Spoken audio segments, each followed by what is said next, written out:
Welcome to the Intuitive Woman Podcast with your host, Tina Conroy. Gain clarity, confidence, and trust in your inner wisdom. Explore spiritual topics, including intuition, healing, wellness, yoga, vibrant living, and more. Hi guys, Tina here. I hope everybody is doing well. I am always so excited to bring you another episode of Spirituality and Intuition in Business. But before we go there, I wanted to share with you something. I was writing my newsletter today, and as I wrote it, I was explaining how I've sort of been in a down cycle or a slump. And I got very vulnerable because I think sometimes people feel as a spiritual teacher that we're always on this high, we're always positive, we're always uplifting. And that's not always the case. I remember thinking years ago that if I took this path and I really delved into my spirituality for myself and for others, that I would be immune to really all the other stuff that goes on. And that's truly not the case. Matter of fact, I feel like as a spiritual teacher and a spiritual person, I feel it even more. And there are times where it's very challenging for myself to stay in my spiritual practice, to stay grounded and connected, and also to share that with my clients and my community. So what do we do best? Well, when I feel this way, it is best to teach what we need to know. And I am kicking off a 21-day New You challenge. I'm calling it a challenge or a course. And if you're not connected to me, please do so because you're going to want to know how to get to that information. Go to tinaconroy.com and sign up. Sign up for my weekly newsletter. Get on my email list, and you'll also receive a complimentary intuitive meditation. Also, while you're checking out the website, if you're interested in an energy breakthrough session, this is complimentary. Feel free to click that button as well, and we will set up a date. This is over the phone or by Skype, and I would love to connect with you to get your energy in check. So look out for the 21-day New You Challenge program. Connect to me on Facebook in the Facebook group, the Intuitive Women Group, and also through my website, tinaconroy.com. There'll be more to tell you about. It's going to kick off May 1st, and it's going to be 21 days till May 21st. We're going to create the change that you know you want, connecting to our spirituality, our connection, and our core.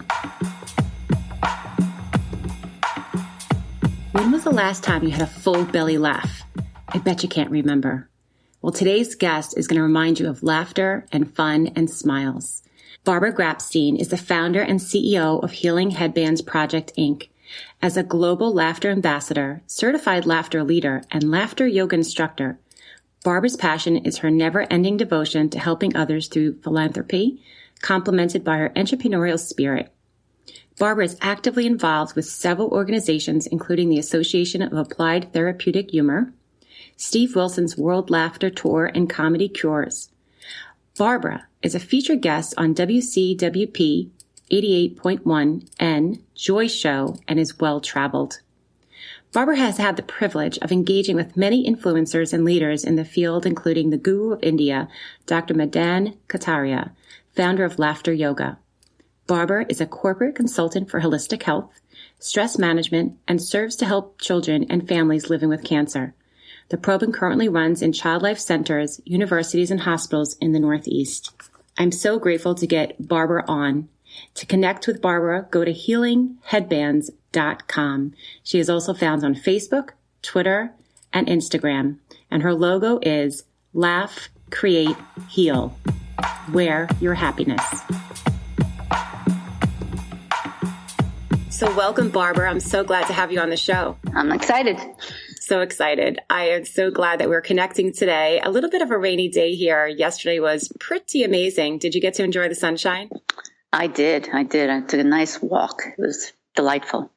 Beautiful. Days like that, I just don't want them to end. I want it every day. And that reminds me that the summer is coming. We are close to spring and summer. It's right around the corner. So I wanted to share with the listeners, I gave them a little bit of what's to come with all the laughter and the fun. But before we even go there, because we're touching upon it's still in the series of spirituality and intuition in business, I want to bring the listeners back to a little bit of who you are and how you grew up. So if you wouldn't mind sharing your upbringing, perhaps religious, spiritual, a little bit of both. I was raised as a Reformed Judaist, and I went to Sunday school for a few years, till I guess about 4th or 5th grade. And then I quit because I noticed that what I was learning in Sunday school was the same thing as what I was learning in history in elementary school, or I had gone to a private school because I had a visual problem. So I needed a small classroom, and public schools wouldn't accommodate my situation. So I noticed that the information was the same. And I said to my parents, don't spend the money on this because I'm already learning it. And I knew I wasn't going to be bat mitzvahed because, one, this visual situation. So it would have taken me a long time to go through all the training. And back when I was growing up, it wasn't so necessary, and that's not the right word, but it wasn't, girls didn't have bat mitzvahs quite as much as the sons had bar mitzvahs. I guess if you have 2 children in the family and the older is the son had to go through it and the girls sort of got off. It's not the same today. So let me ask you a question. Was it something that you chose not to have the bar mitzvah or to not continue with the religion? Or was it sort of a combination between what was going on with the visualization and the school? Well, it was my decision not to continue with Sunday school. And my parents had pretty much came to the conclusion that I wouldn't be bat mitzvahed. So, and it was fine with me. Okay. So it wasn't as if they were against it. They were with you. They were in support. Right. Okay. Right. And then as you went through your life, because I know that you're a very spiritual person now and the work that you do, share with us as you kind of moved through life and got a little bit older, how did you lean into spirituality, or do you still have some religious ties or, things like that? I don't have the religious ties too much, although I have belonged to different temples. But when we did go, and when my children were younger, now they're in their 20s, I always made sure that we could go to the children's services because I just didn't have the stamina to sit through the long talk that the rabbi would give. So I always wanted to make it short and sweet and get out of there, which doesn't sound very good, but that's how it was for me. And I became more spiritual as I've gotten older. I started to look towards angels. I start to look at cards, some not always tarot cards, but I had met Sonia Hoquette and I bought her cards, and she's amazing. And I've started to lean in that realm. I have a daughter who's 25, and I'll say, well, what do you think about angels? And she'll look at me like I've got 15 heads. So, she hasn't gotten there yet, but my daughter wants to be agnostic, or, we're completely on a different playing field at the moment. But I don't know when it started, really. I don't think it happened in college, and I don't think it happened when I started working, but somehow, little by little, it's crept into my life. And I really do. I do meditation like once or twice a month. And when I'm in this meditation class, there have been times when I actually feel like there's someone over me. And one night I was sleeping and a ghost approached me. And I remember I was home alone, and I looked, and I looked like my eyes were open. I must have been asleep. I don't know. And this man was over me and said something. And I said, I'm so polite. I said, excuse me. And he just was gone. It didn't scare me, but I found it kind of cool in a way. But how long ago was that? This goes back about, I'd say maybe 5 months ago. So did you so I know you're not really sure when the spirituality connection began. Did it just happen gradually? Because sometimes people talk about what they'll say a spiritual awakening, where they've had this challenge or they've had a very difficult time in their life.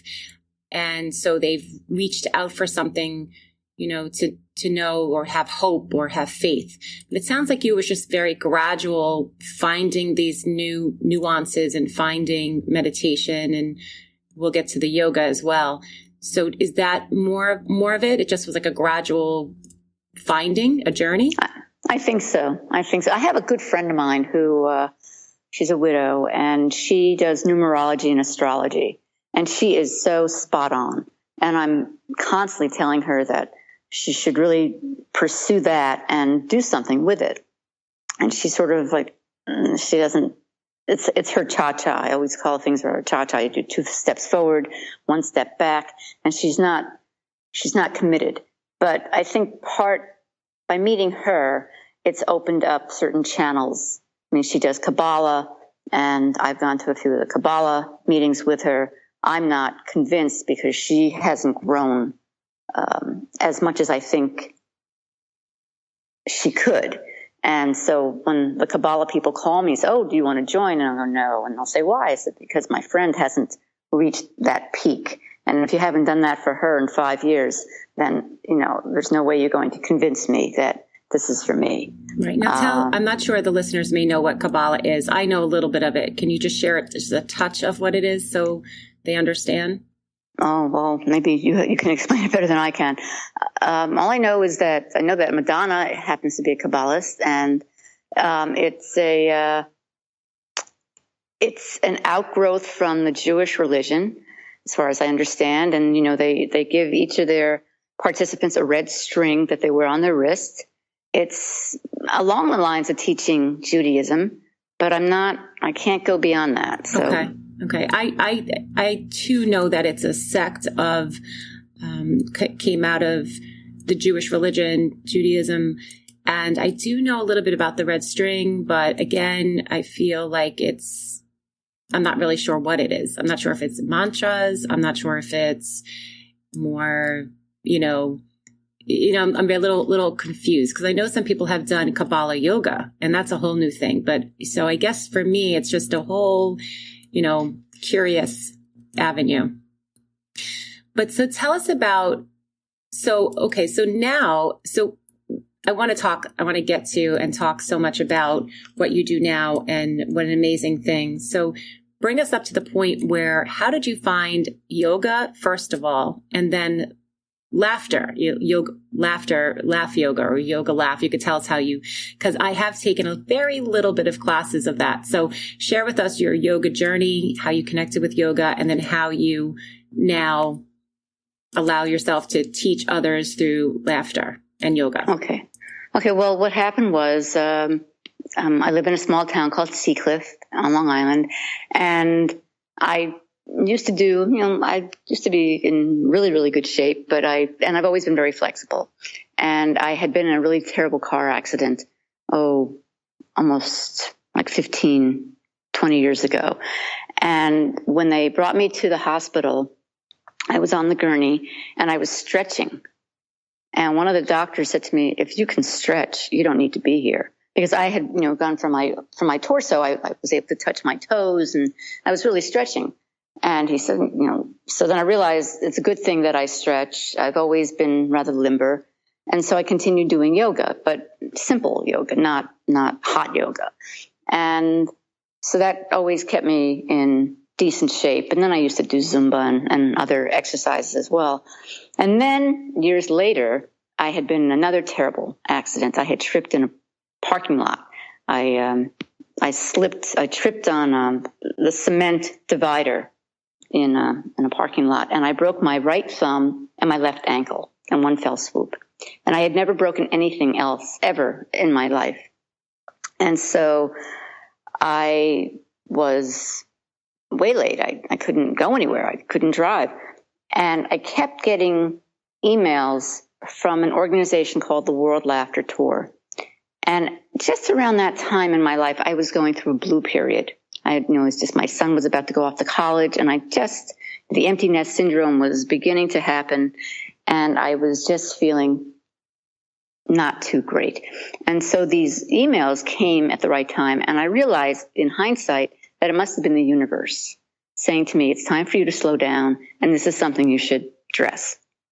So this man had this email would come out, a newsletter, and he was the World Laughter Tour, and he was doing these 2-day workshops all over the United States. And one was in Hartford, it's too far. One was in Philadelphia, it's too far. The following week, he was doing one in Manhasset, which is 20 minutes from where I live. And I said, this is a sign. This has got to be a sign, because